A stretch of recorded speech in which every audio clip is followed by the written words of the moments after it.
Vou fazer aqui uma exposição sobre dívida pública. Eu vou tentar fazer uma abordagem para dois públicos ao mesmo tempo, né? Um público mais geral, assim, e um público um pouco mais especializado, né? Que entenda um pouco mais. Então, vou tentar fazer essa abordagem dupla para que fique tão acessível quanto possível. Bom, primeiro, assim, falar mais sobre a realidade brasileira, tá?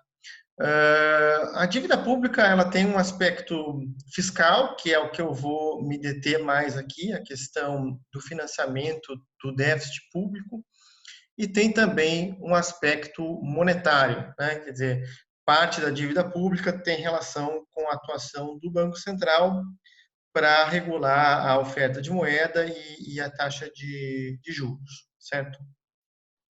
Bom, no caso, o que nós temos aqui, né? Muita coisa é dita sobre a dívida pública. Nós temos uma dívida pública interna, né, que é denominada em moeda nacional e que boa parte dela está vinculada a déficit passado e juros passados, né? E tem a dívida externa, então tem uma grande confusão com relação a isso, né? A dívida externa, ela é parte pública e parte privada, né? Ou seja, os estados nos mais diferentes níveis podem obter um empréstimo externo, né? E aí a dívida externa pública. Mas se uma empresa obtém um empréstimo externo também, ela entra como dívida externa também do país, né? Mas é uma dívida privada, certo?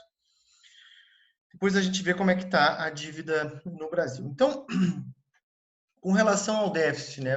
O geral é que os governos, nos diferentes níveis, nos diferentes países, geralmente ele tem déficit, né? Ou seja, as despesas são maiores do que as receitas. Isso é relativamente normal, né? Apesar de o Estado não pode gastar mais aquilo que arrecada, mas geralmente é assim, né? Em todos os níveis, em mais diferentes épocas do tempo, né, em vários países. É assim que funciona, né?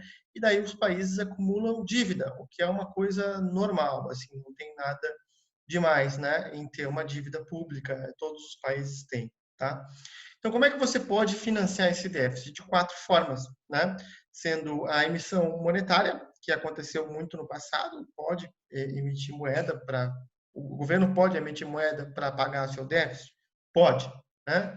É, é claro que no caso do Brasil teria que fazer uma mudança legal, né? Quer dizer, quem impõe isso é a própria lei, né? Não há um impedimento de real nisso, é apenas legal, tá? Ah, então não se faz isso por uma escolha de política econômica, não vou problematizar muito isso. Emissão de dívida pública, também para financiar o déficit, venda de patrimônio, né? Ou então impostos, sendo as duas ali as duas primeiras que a gente vai focar, né? As duas primeiras, tá? Bom, só para falar aqui rapidamente alguns conceitos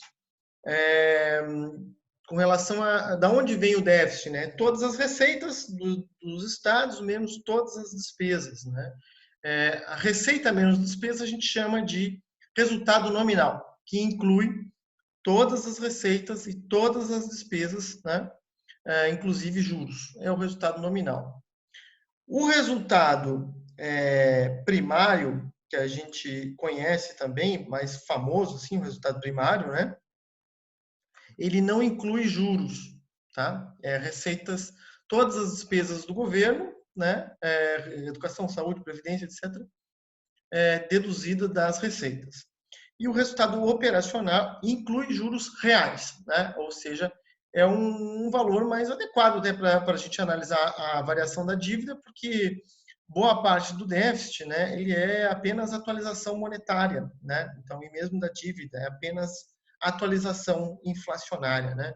A gente teria que olhar o que é juro real, tá?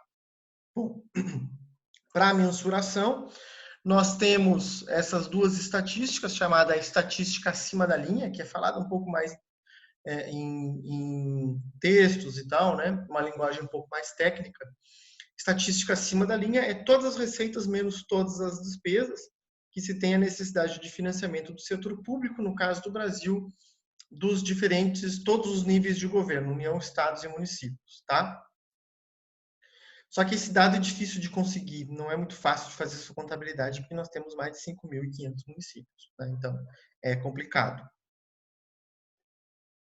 E a estatística abaixo da linha, que é a forma como que se calcula na prática, que é a variação da dívida pública, né? Como o Brasil não emite moeda para financiar o déficit, é todo através de dívida, já há algum tempo. Então, essa variação de dívida, né, ela nos traz o déficit, certo? Então, a necessidade de financiamento do setor público, de todos os níveis, pode ser coberto, como a gente viu, né, principalmente por dívida ou por emissão de moeda. Pode ser por os dois, né? E a gente calcula isso através do valor do superávit primário e do valor dos juros pagos, né? A diferença entre esses dois valores vai dar, então, a necessidade de financiamento do setor público, tá certo? Bom, só para falar aqui da regra de ouro, né, existe uma lei, né, que é constitucional, né, portanto, faz parte da Constituição, artigo 167, que diz que o governo ele não pode ter déficit, financiar a dívida, né, para pagamento de despesa corrente. Né? Ele não pode se endividar para pagar gastos em educação e saúde, né? Apenas para despesas de capital, né? O que é uma restrição legal, né? Da própria agenda fiscal do Brasil. Né? Então, o Brasil, ao contrário do que se imagina, tem uma rigidez muito grande no ordenamento jurídico, né? Com relação a déficit público e a emissão de dívida e tudo. A gente tem muita rigidez. Né, das nossas regras fiscais são muito rígidas comparado a vários países, assim, tá?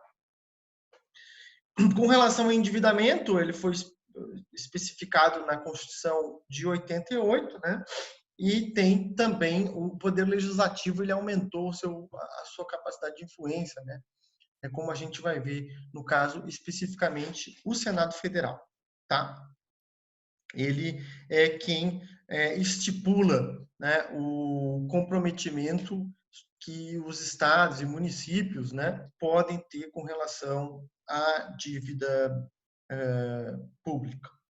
Então, só para a gente falar rapidamente, né, que tem relação com política fiscal, existem 3 grandes regras fiscais no Brasil hoje, né, que é a Lei de Responsabilidade Fiscal, tá?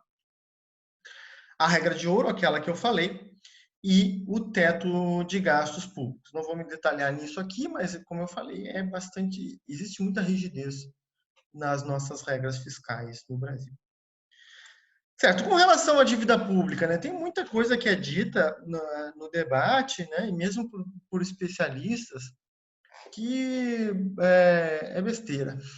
Né? Por exemplo, né, sai muito de forma sensacionalista o valor da dívida. Né? A dívida é de 4 trilhões e tal. Né? Só que o valor não diz muito, né? Diz pouco, na verdade. A gente tem que ter outras coisas para a gente saber se o país está endividado, se não está endividado, como é que está o comportamento da dívida, né?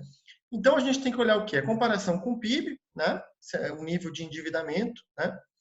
O custo, que é os juros, né? A composição, que tipo de dívida é, onde que está, quais são esses papéis, e o prazo dessa dívida. Tá? Então, eu vou dar uma olhada aqui nesses indicadores no Brasil e no mundo para a gente ter uma referência.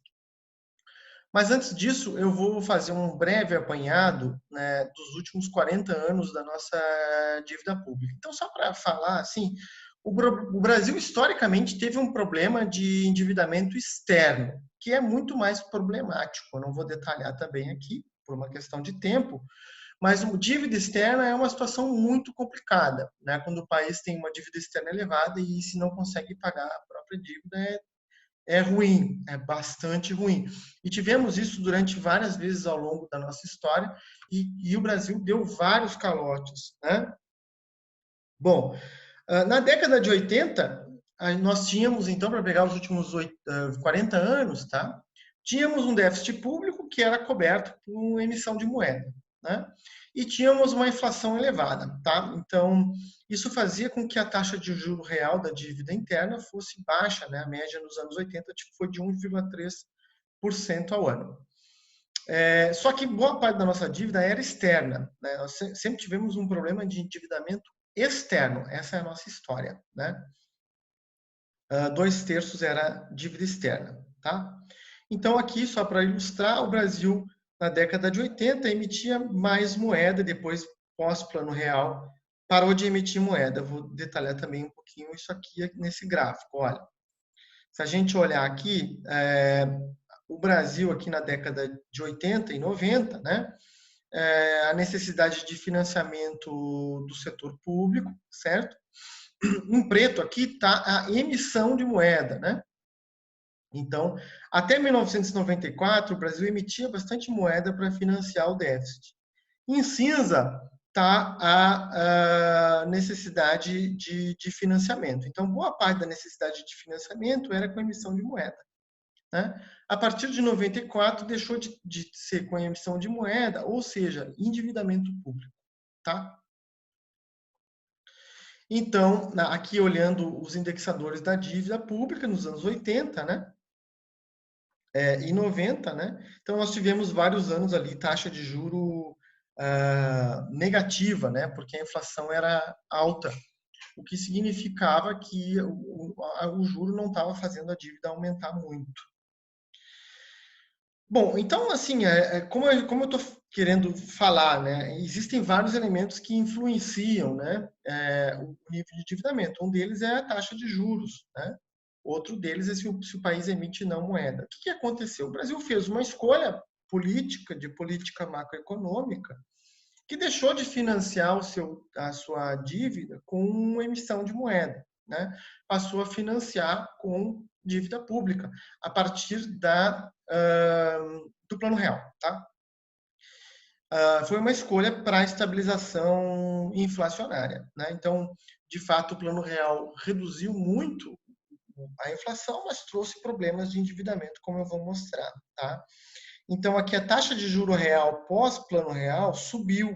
Tá certo? Olha aqui a taxa de juro real, que chegou, né, a 33% no ano de 95. Isso significa que o nosso nível de endividamento estava crescente, né?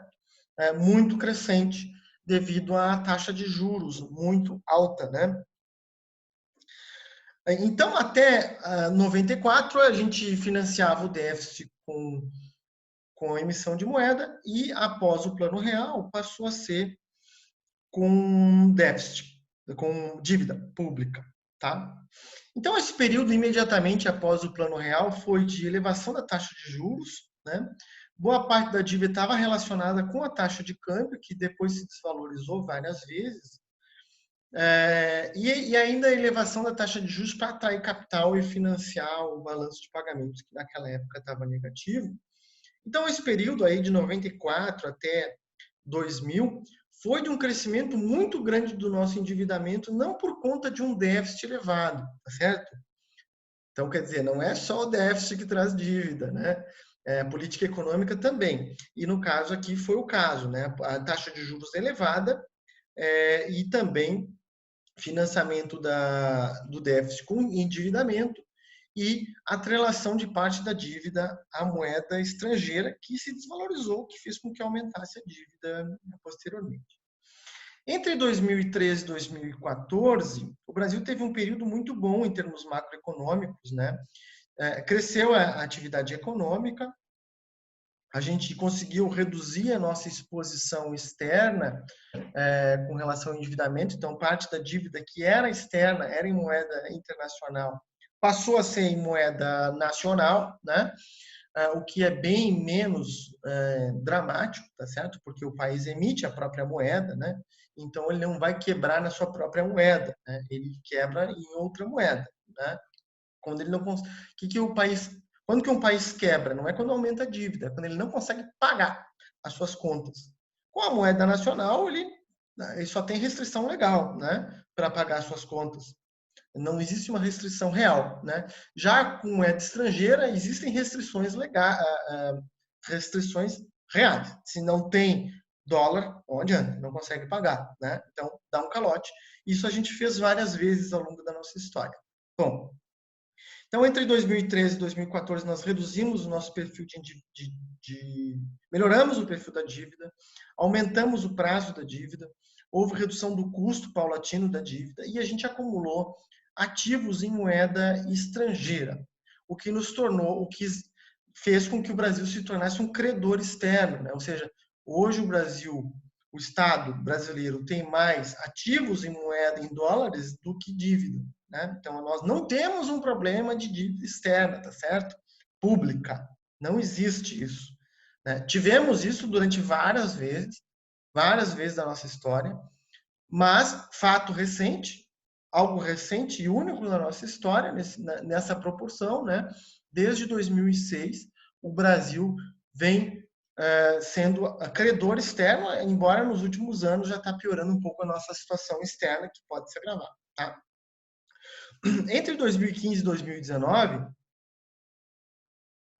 nós tivemos uma piora do nosso perfil da dívida por questões macroeconômicas, inclusive. Né? Então, o que acontece? O nível de endividamento é dívida com relação ao PIB, é uma fração. Se o PIB cai, né, como aconteceu em 2015, 2016, como 2020, o nível de endividamento sobe automaticamente. Né? Então, não, quer dizer, economistas vulgares, né, quando olhavam lá em 2015 e 2016 que o endividamento estava crescendo, falavam, olha só, porque o Estado está gastando muito. Não, era porque estava caindo a atividade econômica, isso faz automaticamente com que o endividamento suba. Né? Então, nos últimos anos, a gente cresceu o nosso endividamento, porque a atividade econômica está recessiva ou estagnada, né? Teve uma piora do perfil da dívida, e assim, né, quando a atividade econômica cai, a receita fiscal cai, né?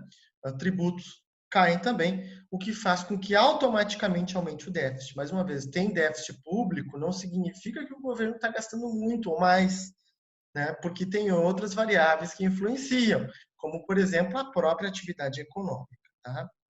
Então, se a atividade econômica está elevada, se o país está crescendo muito, isso ajuda a melhorar o perfil da dívida, e o contrário é verdadeiro. Ok? Então, o que a gente tem que analisar? Não é meramente o déficit, porque o déficit diz alguma coisa, mas não diz tudo. Nível de endividamento diz alguma coisa, mas não diz tudo. Tem variáveis que são mais relevantes ao final das contas, que é taxa de juros, que é o custo, né? E crescimento econômico. Se o país está crescendo bastante, né? Então a receita fiscal aumenta, o nível de endividamento tende a cair. Né? Ou então, se a taxa de juros é muito baixa, né? Então significa que o endividamento não se torna problemático. Concretamente, se o crescimento econômico for maior do que a taxa de juro real, a gente não tem um problema de endividamento crescendo em bola de neve. Se a taxa de juro real for maior do que o crescimento econômico, por muito tempo, pode se tornar problemático o endividamento no período à frente. Aqui tem um exemplo, né, que coloca a taxa de crescimento real e nível de endividamento de um país, né? 30%, né? 35%, 40%, 45%, 50% do PIB. Tá? E aqui a taxa de crescimento econômico para estabilizar a dívida pública. Ou seja, se eu tenho, por exemplo, aqui um nível de endividamento de 30% do PIB, com 3% de crescimento econômico, você pode ter um déficit de 2,5% e ainda assim está com a dívida pública estabilizada. Se o crescimento econômico for um pouco maior, você pode ter um nível de déficit maior e mesmo assim estar com a dívida pública estabilizada. Ou seja, mais uma vez, só o déficit público não diz muito, tá certo? Então não tem que ser nossa meta única reduzir o déficit público. Você pode ter déficit e mesmo assim ter uma dívida pública estabilizada ou até caindo, tá certo? Dependendo aqui, um déficit nominal, né? Não é déficit primário, tá? Então, dependendo do nível de crescimento econômico, do nível de taxa de juros, do nível da dívida pública. Aqui uma outra situação, né? Com variações na taxa de juros, né? Taxa de juros mais baixa e crescimento econômico elevado, por exemplo, né? permite com que haja um déficit público, um déficit primário, né? E ainda assim uma estabilização da dívida pública. Então, mesmo com déficit primário, a depender do nível de taxa de juros e do nível de crescimento econômico, você pode ter uma estabilidade da nossa dívida pública, né?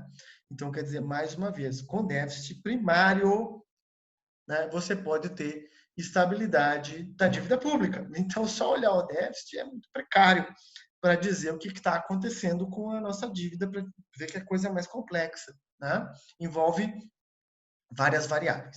Aqui o que aconteceu aqui então, né? Nesse período desde a década de 80 no Brasil, o Brasil tinha um problema sério de dívida externa, sempre teve, desde sempre, e isso deixou de acontecer, né, principalmente ali após 2006, quando a dívida externa líquida se tornou negativa, ou seja, o Brasil tem mais dinheiro em caixa do que dívida externa. E essa dívida foi internalizada, né, foi denominada em moeda nacional, o que é uma coisa muito positiva, uma vez que é a gente que emite a moeda nacional.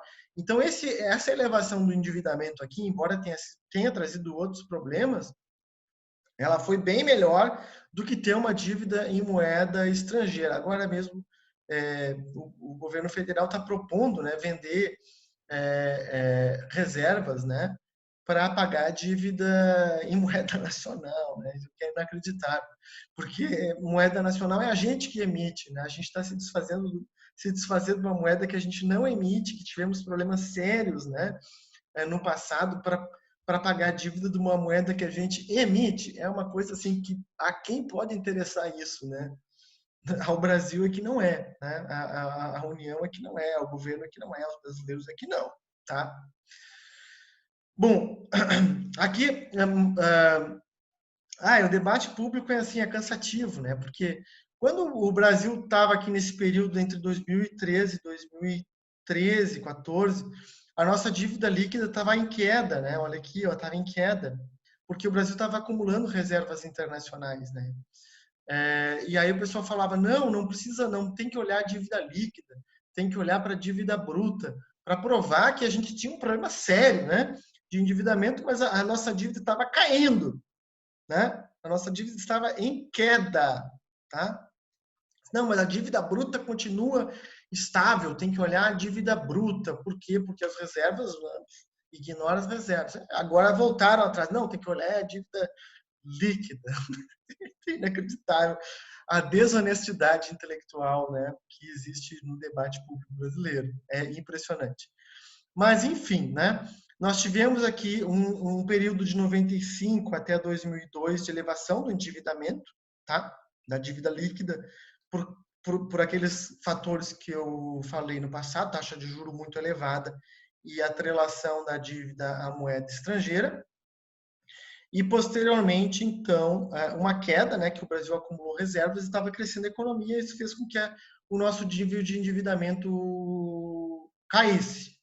Nos últimos anos, 2015 para cá, como a gente entrou numa fase recessiva, né, cai o nível de atividade econômica, aumenta o nosso nível de endividamento. Então, o nosso nível de endividamento está crescendo agora, está na faixa dos 80% a dívida bruta. E vai continuar crescendo nos próximos anos, porque a gente vai passar por uma retração econômica muito grande, então a dívida necessariamente, já automaticamente, vai subir. Não é porque estão gastando muito, é porque a atividade econômica está caindo, a receita fiscal está caindo, né? O que aumenta o déficit também automaticamente e, portanto, também o nosso nível de endividamento. Aqui também só mais um pouco mais detalhado, a quem tiver interesse, né? A composição, né, do que influencia a nossa dívida. Que tem a questão do juro, né, que é esse azulzinho aqui, o juro do Brasil historicamente elevado, né? Agora no período recente está mais baixo, que é positivo. O câmbio, né? O câmbio também que eventualmente pode até reduzir a dívida pública, como aconteceu em 2015. Desvalorização cambial reduz a dívida pública porque nós temos reservas internacionais em dólar, né? Então, olhar para a dívida líquida importa sim, tá certo? Porque as reservas acabam influenciando o nível de endividamento. E o próprio crescimento econômico, que é esse cinza, quando tem bastante crescimento econômico, né, ajuda a cair a dívida, né, como foi em 2010, por exemplo, que a economia cresceu 7,5%, só isso já diminuiu o nosso endividamento. Além do resultado primário, que assim, né, para o pessoal do debate público, o resultado primário, só o resultado primário. Não, não é só o resultado primário. Não é só o déficit primário, tá?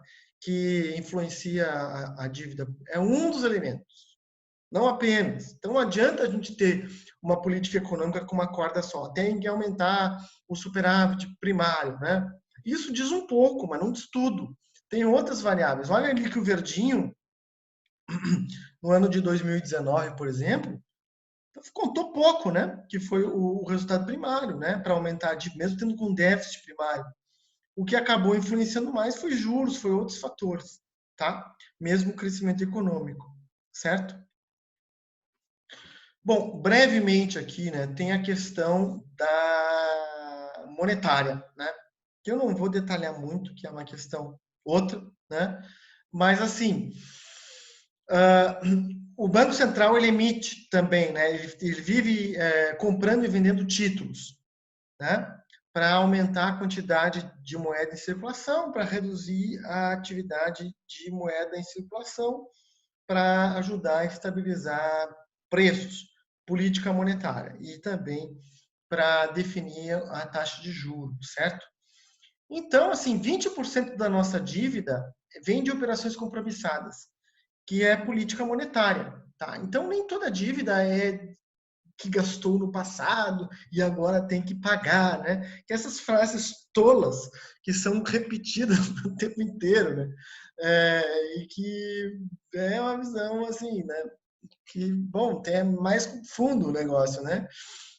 Vamos lá, tem essas operações compromissadas, que é política monetária, porque dizer, dívida pública é uma coisa normal, né? Qualquer país que tem moeda tem dívida pública. E todos os países têm moeda. Então, todos os países têm dívida pública.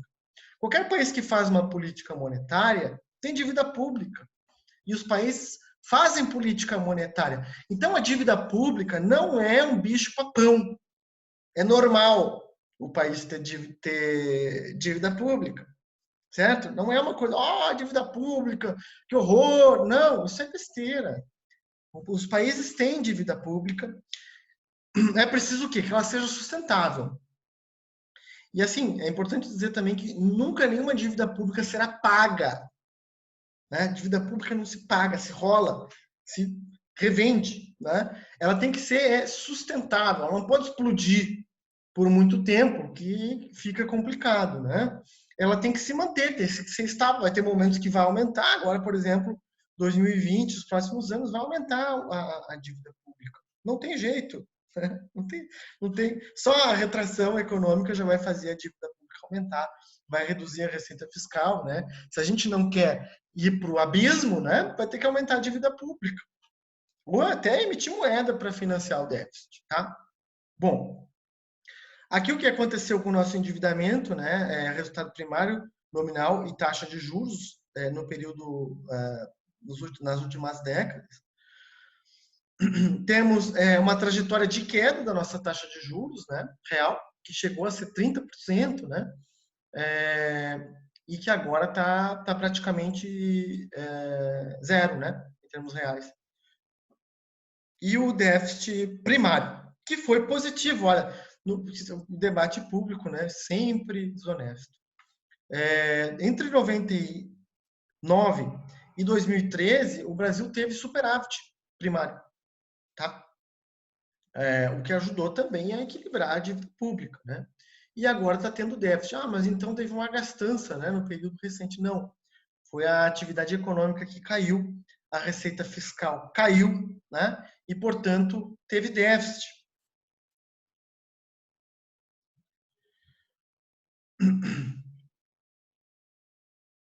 Bom, aqui receita e despesa, né? Da onde vem então, né? Em parte do déficit, né? Da dívida vem de receita e despesa, inclusive, não apenas política econômica influencia também, política monetária, cambial influencia, mas tem também a questão fiscal, né? Então aqui, ó, a partir de 2015 cai a receita né? O azul ali, ó, olha como cai, tá certo? E aí tem déficit, né? Que a despesa também ele muda ali, ele vinha numa trajetória e muda, né? Houve corte de gastos. Só que mesmo assim a retração econômica foi tão grande e agora vai se repetir mais profundamente, que automaticamente gerou aquele déficit ali primário, tá? E aqui tinha superávit primário, né? Superávit primário e déficit primário. Aqui um quadradão, né? Uma tabelona, que quem quiser aí pode dar mais uma olhada, os vários tipos de dívida do setor público, interna, externa, né? De estatais, né? Aqui até 2014, né? De 81 até 2014, tá aí os dados para quem quiser dar uma olhada, tá? Tem vários tipos de dívida que se tornou negativa aqui, ó, o governo federal, dívida externa, né? Se tornou negativa, né? Enfim. Comparação com outros países, né? Muita coisa mudou após a crise de 2008. Os países se endividaram muito, né? Aqui, por exemplo, os países europeus, né? Também outros países centrais, né? Entre 2009 e 2014, olha como aumentou aqui a dívida da Irlanda, né? Da Grécia, da Espanha, de Portugal, né? Da Itália, enfim, vários países aí aumentaram o seu nível de endividamento e são países todos esses mais endividados que o Brasil, né? Então, assim, mais uma vez, a dívida não é o fim do mundo, né? Ali está o Brasil ali embaixo. Tem outros países bem mais endividados que o Brasil, certo? Aqui outra tabela de 2010 que traz o endividamento de diversos países. O país que tem a maior dívida em valores é os Estados Unidos, e o país que tem maior endividamento em nível é o Japão, né? Que são dois países ricos aí, né? É claro que eles pagam uma taxa de juros bem mais baixa e eles têm um perfil de dívida melhor, porque são países mais ricos, mais desenvolvidos, é claro, né? Mas mesmo comparado a países parecidos com o Brasil, o nosso nível de endividamento não é tão problemático assim, né? O nível de endividamento no Brasil não é baixo, né? 80% atualmente não é baixo, mas também não é 200% que nem o Japão, não é 100% como os Estados Unidos, né? Tem países que têm dívida menor, tem, né? Só que o mais problemático, como eu falei, é a dívida externa, não dívida interna. E a gente não tem um problema de dívida externa. Então, né? Ok, a não ser privada, que está começando a ficar problemático, né? Porque queira ou não queira, mesmo sendo privada, quando a moeda sai do Brasil, né? Ela sai dos dólares que estão no Banco Central. Então, né? Tem que ter as moedas. Então, eu vou falar rapidamente aqui sobre o perfil da nossa dívida pública. Isso está disponível na internet, relatório da dívida pública federal, você pode colocar lá no Google, tem disponível esses dados, eu tirei de lá muitos deles, para a gente ver aqui o que aconteceu com a nossa dívida em termos de prazo, custo, composição, né? Aqui é a dívida pública federal, né? Em abril de 2020, está lá o valor, então a gente não precisa fazer uma auditoria, certo, gente? Está tudo lá bem claro. Qual é a nossa dívida, para quem que a gente deve, quanto que a gente deve, quanto que a gente paga, quanto que a gente rola, qual é o estoque, da onde ela veio. Está tudo bem claro lá, né? Então, 94% da nossa dívida pública federal é em moeda nacional, o que é uma coisa muito boa, né? E 5% é dívida externa, né? Sendo que parte dessa dívida externa ainda está denominada em reais, uma pequena parte, né? 0,26% ali. Mas uma parte está em dólares, né? E é uma pequena parte. Né? Então, nós tivemos historicamente problemas com dívida externa, mas agora a nossa dívida externa, de fato, né, pública, não é um problema. A gente pode pagar ela tranquilamente. Aqui a composição da nossa dívida, né? Qual é o pior dos mundos? O pior dos mundos é quando o país está endividado em moeda estrangeira, né? Que não é o caso do Brasil atualmente. Então, 3,8% em moeda estrangeira, é um pouco mais ali também, esse aqui é de abril de 2018, né? Esse aqui é de 2020. Taxa flutuante, que é um perfil um pouco melhor, né? Pré-fixado é melhor ainda, e índice de preços correlacionado à inflação, melhor ainda. Então, basicamente, aqui 1/3 da nossa dívida está em índice de preços, 1/3 pré-fixado, com taxa de juros pré-fixada, e 1/3 pós-fixada, basicamente, tá? Então, o Brasil melhorou muito o nosso perfil da dívida. Era uma dívida atrelada em moeda estrangeira, caiu, né?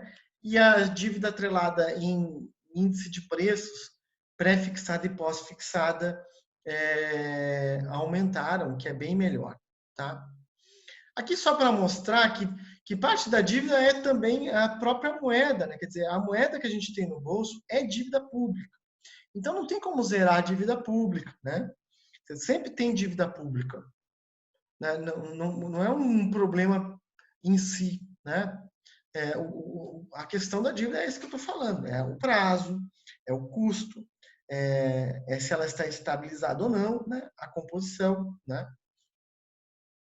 E o Brasil vem melhorando. Quer dizer, entre 2003 e 2014, tivemos uma melhora importante do nosso nível de endividamento, em termos de prazo, de custo, de composição e de nível, né? Nos últimos anos piorou um pouco.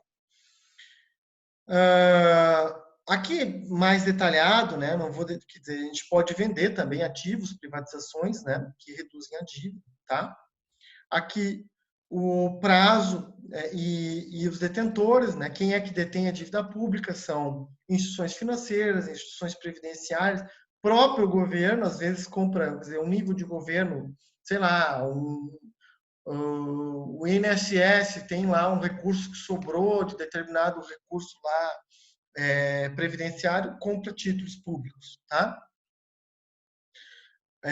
Seguradoras e outras. Então está bem destrinchado ali, também com relação a prazo. Quanto mais longo, melhor. Né? Então, a questão do prazo. Né? Se um país tem uma dívida de curto prazo, isso é ruim. Ele está enforcado. Se ele tem uma dívida de longo prazo, é porque está melhor. Né? Então, se a gente olha aqui esse gráfico, em 99, mais da metade da nossa dívida vencia em um ano, que é esse vermelho. E foi caindo, caindo, né? Nos últimos anos cresceu um pouquinho. Então, melhorou o prazo, né? Melhorou o prazo. E o verde lá em cima é mais de 5 anos. Quanto maior, melhor, né? Ele foi subindo, foi crescendo até 2015 também, quando voltou a cair, o verdinho, né? Então, a gente claramente melhorou nosso perfil da dívida entre 2013 e 2014, apesar de, nessa época, toda a imprensa, vários economistas, o problema da dívida, o endividamento, o déficit primário, a gastança do governo. Balela, né? A gente estava melhorando o nosso nível de endividamento, a gente estava com superávit primário, né? E melhorando também o prazo da dívida, tudo nos últimos anos que deu uma degringolada, tá? O prazo da dívida aqui, ó, foi subindo, tá? Prazo médio da dívida, que já foi de um ano, um país que está com prazo de um ano está esgoelado. Tem que todo ano tem que rolar toda a dívida. Nunca vai ser paga. Ela sempre compra títulos e vende títulos, compra títulos e vende títulos, né? Se ela, porventura, for de curto prazo, significa que o sujeito tem que ir toda hora em cada banco trocar a sua dívida, né? Como se fosse. E se ele tem um prazo mais longo, significa que ele tem mais tempo para pagar aquela dívida, portanto, ele está numa situação mais confortável. Quanto mais amplo o prazo, melhor. O nosso prazo vem aumentando, né? Nas últimas décadas, o prazo da nossa dívida vem aumentando, né? Nossa dívida externa está com prazo de mais de 7 anos. Países mais ricos, como os Estados Unidos, têm um prazo da dívida mais longo, né? Japão também. E o Brasil conseguiu alongar um pouco o perfil da dívida, né? Dependendo do tipo de dívida. Aí está tudo detalhado lá no relatório mensal da dívida disponível na internet, tá? Aqui também tem um perfil de acordo com vários títulos, quanto que cada um custa, quanto que compõe. Todos esses detalhes são transparentes. O Brasil é bastante transparente com o seu nível de endividamento. Então, eu queria colocar abaixo também mais um mito, né, de que o Brasil gasta 40% do orçamento com a dívida. Essa história não é bem assim, né? Por quê? Porque no orçamento tá lá todas as receitas, todas as despesas e também a rolagem da dívida pública, ela tem que estar no orçamento de cada ano, né? Todo ano o governo tem que mandar a lei orçamentária anual lá, que vai ter inclusive a rolagem da dívida, né? Que é compra e venda de títulos públicos. Não dá para dizer que 40% do orçamento é gasto com a dívida, porque parte disso é estoque de dívida que passa pelo orçamento, né? Eu sei que isso é um pouco mais complicado, mas é para a gente dizer que isso aqui é falso, né? Uma informação falsa e que é veiculada de forma corriqueira. O que a gente tem que olhar? A gente tem que olhar quanto que gasta em juros. Aí sim, né? Que a gente tem uma ideia. O Brasil gasta bastante em juros, historicamente, sim, por vários motivos que eu já falei agora há pouco, né? Questão monetária, cambial, fiscal, né? É uma questão complexa, né? Agora a gente está pagando relativamente menos, porque a taxa de juros está baixa, né? Por motivos outros que eu não vou falar aqui.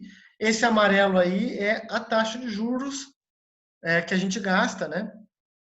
Comparado com outras despesas, como previdenciários, benefícios sociais, remuneração de empregados. O Brasil gasta bastante? Gasta bastante. Só que ainda assim, a gente tem que olhar, né? Quer dizer, parte desses juros é a inflação, né? Então, quer dizer, vamos supor aqui que o país tem, arredondando ali, só para ficar um exemplo, uma taxa de juros de 10% e a inflação é 5%. Né? Então, assim, a taxa de juro real não é 10%, porque parte é para recompor a inflação. Né? Então, a gente tem que olhar o quê? A taxa de juro real, descontando a inflação, né? Que é lá a questão lá do resultado operacional que eu falei no início. Esse gráfico aqui, que foi elaborado pelo Nelson Barbosa, está citado ali, né? Diz o juro real, né? Que é o vermelho, tá? Então, o juro real ele vem caindo, tá certo? Vem caindo, subiu 2016, 17, não tem os dados posteriores, mas ele vem caindo, ele caiu mais depois, né? Agora o juro real no Brasil está bem baixo. Então, quer dizer, não é só o juro, né? Para a gente olhar assim, quanto o Brasil gasta em juro, teria que olhar o juro real. Então, é bastante, mas é menos do que os 40% que tem a questão lá da rolagem da dívida e menos do que os juros nominais, também juros, quer dizer, parte é correção monetária, né? Que é o azul ali, ó. Né? O azul é importante, quer dizer, é simplesmente atualização do valor, tá? Não é juro real, de fato, que é o vermelho. E tem custo em carteira, que é a questão lá mais monetária e cambial, que eu não vou detalhar, tá? Então, o custo da nossa dívida tem melhorado, né? Passou por uma piora ali entre 2015 e 2016, né? Mas ele numa trajetória desde o início dos anos 90, ele vem em queda, o nosso custo da dívida, tá? Aqui de 2010 até 2020, esse gráfico, né? Nos últimos anos ali, se a gente olhar a Selic, que é essa corzinha aqui, né? Ela caiu, né? O que vai também influenciar na nossa dívida, né? A dívida externa ali no início desse ano de 2020 aumentou, né? O custo da dívida, por quê? Porque teve a desvalorização da moeda nacional, né? Então isso já automaticamente. Esse é o problema de ter uma dívida externa em moeda estrangeira, por exemplo, né? Desvaloriza a moeda, aumenta a dívida automaticamente, que é o que aconteceu na década de 90. Né? O Brasil tinha uma dívida atrelada a dólar, desvalorizou a moeda em 99, a dívida pública subiu, né? Só com a desvalorização monetária. E teve que elevar a taxa de juros para segurar a fuga de capitais, o que aumentou ainda mais a dívida. Né? Então, assim, né, gente, essa conta de padeiro, de olhar só para o déficit fiscal e dizer que isso explica dívida, não dá, né? Vamos lá, né? Não dá. Tem outras variáveis, política monetária, política cambial, taxa de crescimento econômico, nível de endividamento, certo? Perfil da dívida, custo, prazo, composição, uma série de fatores. tá? Bom, aqui está o custo médio para vários títulos, tá? Eu não vou ficar detalhando. Aqui tem várias referências, eu botei as principais aqui, né? E, bom, é isso, né? Tem muita coisa para falar sobre dívida, espero que tenha sido claro, né? Agradeço aí, então, a atenção de vocês e nos vemos na próxima.